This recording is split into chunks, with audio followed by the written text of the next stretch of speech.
کا نسب حضرت جعفر طیار سے ملتا ہے۔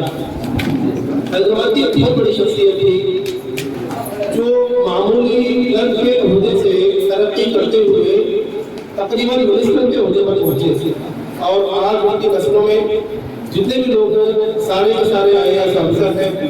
ڈاکٹر حسن الدین احمد انہیں کے فرق ہوتے ہیں، تو ان کی زندگی سے ہمیں اس بات ہوتا ہے کہ ہم بھی چھوٹے عہدے سے محنت کرتے ہوئے ترقی کرتے ہوئے بہت آگے بڑھ سکتے ہیں۔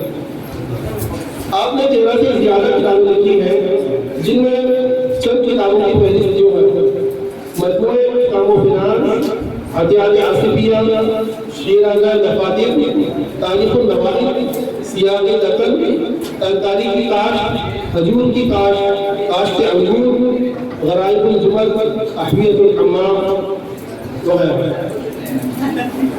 یہ شخصیت جو ہے خاموشی شخصیت تھی۔ قدیم زمانے میں ایک وقت بولا جاتا تھا خاموشی شخصیت، یعنی ایسی شخصیت، ایسا آدمی جو بہت سے علوم و فنون کا ماہر ہے، انہیں سرکاری کی کاشت کرنا بھی آتا ہے۔ اس پر جب کتاب لاتے ہیں تو ایسی کتاب لیتے ہیں یوں لگتا ہے کہ ان کی ساری زندگی سرکاری کی کاشت پر گزری۔